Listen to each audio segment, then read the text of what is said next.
नमस्कार, गणित ज्ञान कक्षा में आपका स्वागत है। हम चर्चा कर चुके थे स्फेयर के वॉल्यूम के विषय में। स्फेयर का वॉल्यूम क्या होता है? देखिए, स्फेयर इस तरह से, जैसे फुटबॉल आप देख रहे हैं, इसमें बीच में कहीं एक सेंटर होता है। इसको ठीक तरह से जानने के लिए एक बॉल को आप देख सकते हैं, कटोरी को। तो इसमें क्या होता है कि इस तरह से ऊपर सर्कुलर बनता है, और ऊपर जो सर्कुलर इसका पेरिफेरी बनता है ऊपर का, वही इसका क्या होता है, वहीं का जो सेंटर होता है वो स्फेयर का सेंटर कहलाता है। स्फेयर का सेंटर जो होता है, वहाँ से प्रत्येक इसके दीवार के प्रत्येक बिंदु की दूरी एक समान होती है। इसी तरह से यह गोलाकार दिखता है। अगर एक समान ना हो तो यह चपटा दिखेगा। इस प्रकार से देखिए, स्फेयर का एक रेडियस होता है और एक सेंटर बीच में कहीं होगा। अगर इसको ठीक बराबर बराबर दो भागों में बांट दिया जाए तो हम सेंटर को आसानी तरह से दर्शा सकते हैं कि ऊपर का जो सर्किल बनेगा उसके बीच का भाग जो होगा, उसका एकदम सेंटर जो सर्किल का होगा वही सेंटर होगा। आप समझ सकते हैं, इसको विजुलाइज कीजिए। अब इसका क्या होता है कि वॉल्यूम जो होता है वो इसके आर का क्यू के डायरेक्टली प्रोपोर्शनल होता है। आर का क्यू जितना बढ़ेगा वॉल्यूम उतना ज़्यादा बढ़ेगा। मतलब कि रेडियस जितना बढ़ेगा वॉल्यूम उतना ज़्यादा बढ़ेगा, और रेडियस जैसे बढ़ेगा उसके क्यू टाइम्स, मतलब रेडियस अगर थोड़ा सा भी बढ़ाए तो वॉल्यूम जो है उसका क्यू के रेशियो में बढ़ता है। और वॉल्यूम एग्जैक्टली जो होता है वो होता है एक कांस्टेंट 4/3 पाई और गुणा R3 होता है। 4/3 पाई इंटू R3। इस तरह से इसका वॉल्यूम हम लिख सकते हैं कि एक बॉल का, मतलब कि पूरा तरह से गोलाकार का। अब आधा अगर होगा, इसको अगर बीच से काट देंगे तो एक बॉल बन जाएगा, यानी कि उसको बोलते हैं सेमी स्फेयर या हेमी स्फेयर। तो उसका क्या होगा, तो 4/3 पाई R3 का आधा होगा, यानी कि 2/3 पाई R3। देखिए, इसको अगर 2 से भाग देंगे तो क्या होगा, 2 से भाग देंगे यानी 1/2 से गुणा करेंगे तो 2 से ये 2 मरतबा कट जाएगा, तो 2/3 होगा। यानी कि हेमी स्फेयर का जो वॉल्यूम होता है, यानी कटोरी के आकार का अगर कुछ भी होगा, तो इसका जो वॉल्यूम होगा वो होगा आपका 2/3 पाई R3, जहाँ की R इसका रेडियस है। इस तरह आप समझ सकते हैं। तो आइए क्वेश्चन नंबर 3 देखते हैं। The diameter of A metallic ball is 4.2 centimetre. देखिए, डाया दिया गया है 4.2 सेंटीमीटर, तो इसका रेडियस हो जाएगा 2.1। इसका आधा होता है ना, 2.1 सेंटीमीटर, यानी कि रेडियस जो है डाया का आधा होता है। अब देखिए, 2.1 आ गया आपका रेडियस। आगे क्या है, what is the mass of the ball if density of the ball of the metal is 8.9 ग्राम पर सेंटीमीटर क्यूब। 1 सेंटीमीटर क्यूब में कितना है, 1 ग्राम है। तो इस तरह से जितना हमारा सेंटीमीटर क्यूब आएगा, यानी कि इसका निकालेंगे डायमीटर, जब निकालेंगे तो क्या होगा, बॉल है तो एकदम गोलाकार होगा, तो 4/3 पाई R3। अब ये इससे निकल जाएगा हमारा सेंटीमीटर क्यूब। अब जितना सेंटीमीटर क्यूब आएगा उसमें हम 8.9 से जब मल्टीप्लाई कर देंगे तो उतना ग्राम इसका हो जाएगा आपका वो वेट। तो आइए देखते हैं कैसे हम निकालेंगे। यहाँ देखिए, रेडियस दिया गया है, डायमीटर दिया हुआ था, लेकिन हमने उसको 2 से भाग देके रेडियस कर लिया, तो 2.1 सेंटीमीटर। अब volume of the metallic ball 4/3 pi R3। इस तरह से 4/3 पाई R3 कितना आ जाएगा, तो ये आ जाएगा 38.808। देखिए, यहाँ पे R3 निकाले हम, 2.1 के क्यू निकाले। 2.1 का क्यू क्या होगा, 2.1 का स्क्वायर पहले निकाल लेंगे, 4.41 आएगा, फिर उसमें 2.1 से मल्टीप्लाई कर देंगे तो जो आएगा। इस तरह से आप कैलकुलेशन करना थोड़ा सा यहाँ पे आपके लिए कठिन हो सकता है। तो इससे अच्छा है कि 2.1 को 2.1 गुने 2.1 गुने 2.1 करेंगे, और एक जो 2.1 होगा उसको 7 से कैंसिल भी कर सकते हैं। 3 बार में, जैसे 0.3 टाइम्स में 7 से कैंसिल हो जाएगा। तो इस तरह से आप देख सकते हैं कि कैसे आप जो आसान लगे आपको वैसे कर सकते हैं। यहाँ पे आएगा 38.808। अब आगे देखिए, डेंसिटी क्या होता है, मास बटा वॉल्यूम होता है डेंसिटी। अब डेंसिटी देखिए क्या लिखा गया है कि 0.9 ग्राम, तो 0.9 से जब उसमें गुना कर देंगे तो वह जो क्या हो जाएगा, इसका मास हो जाएगा।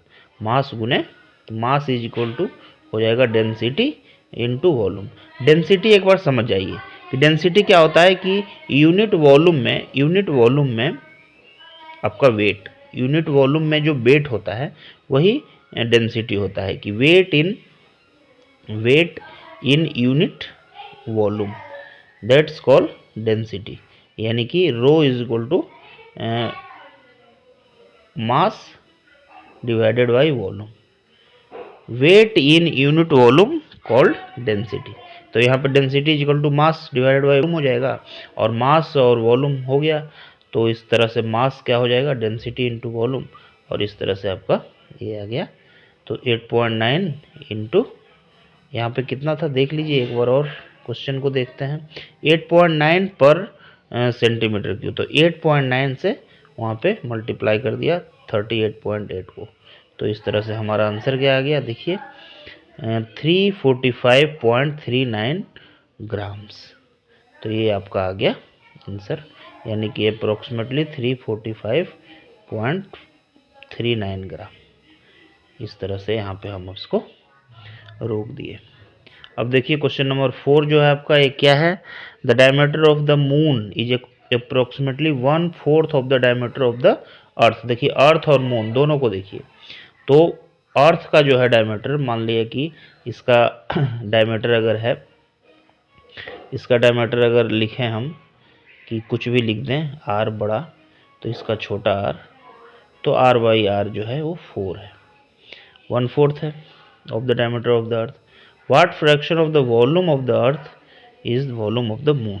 अब देखिए डायमीटर जिस रेशियो में होता है उसी रेशियो में रेडियस भी होगा, क्योंकि डायमीटर दुगना करेंगे तो रेडियस भी दुगना होता है, यानी कि जो डायमीटर का जो होगा रेशियो वही आपका रेडियस का भी रेशियो होगा। अब यहाँ बोल रहा है कि what fraction of volume, volume क्या होता है, वॉल्यूम में दोनों तरफ 4/3 पाई तो होगा ही होगा, और क्या होगा आर क्यू होगा। तो आर क्यू से आर क्यू को जब हम डिवाइड करेंगे देखिए, तो यहाँ क्या क्या आएगा, आर डिवाइडेड बाई आर का क्यू आएगा। देखिए ये आपका मून है और ये अर्थ है। अब इसका बोल रहा है कि इसका जो रेडियस है ना, इसका अगर रेडियस आर है तो इसका रेडियस है 4r। अब इस प्रकार से देख लीजिए, जो कैपिटल आर है अर्थ का है वो 4r है, 4r डिवाइडेड बाई r का क्यू होगा। बाकी 4/3 पाई तो दोनों में सेम ही है, तो ये 4 से 4 है, r से r कैंसिल हो जाएगा, तो 4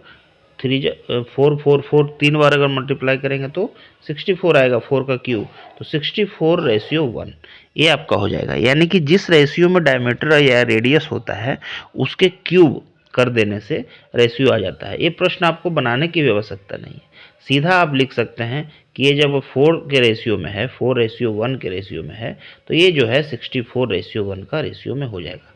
लेकिन मून यहाँ पे पहले, diameter of the moon is approximately 1/4 of the diameter of the earth. What is the fraction of the volume of earth is to volume of moon? तो 4:1 का है, देख लीजिए यहाँ पे d/2 किया, d/8 हो गया इसका। अब दोनों का इस तरह से रेशियो निकाला, उसका क्या होगा 4/3 पाई आर क्यू, और उसका हो जाएगा 4/3 पाई d/8 का क्यू। इतना करने की आवश्यकता नहीं है, आप आराम से निकाल सकते थे। तो इस तरह से 4/3 आर क्यू, 4/3 आर क्यू ये आ गया, इस तरह से आएगा। अब दोनों को जब डिवाइड करेंगे तो देखिए बाकी सारे कैंसिल आउट हो जाएगा, और 64 1:64, यानी ऊपर अगर हम रखेंगे मून को और नीचे अर्थ को तो 1:64 आ जाएगा। इसको बनाने की भी आवश्यकता नहीं है, आप आराम से दिखा सकते हैं कि जो रेडियस का रेशियो होता है तो रेडियस का r1 डिवाइडेड बाई r2, और ये जो रेशियो होता है उसका q के रेशियो में होता है वॉल्यूम। तो इस तरह से आपने देखा क्वेश्चन नंबर 4। इसको अगर ठीक तरीके से बनाना है तो ये भी आपके सामने है। अब देखिए question number 5, how many litres of milk can a hemispherical bowl of diameter 10.5 centimetre hold. इस तरह से देखिए आपके पास हेमी स्फेरिकल बॉल है, इस तरह से कटोरी है। अब इसमें क्या करना है, how many litre of milk, इसमें कितना लीटर मिल्क आएगा।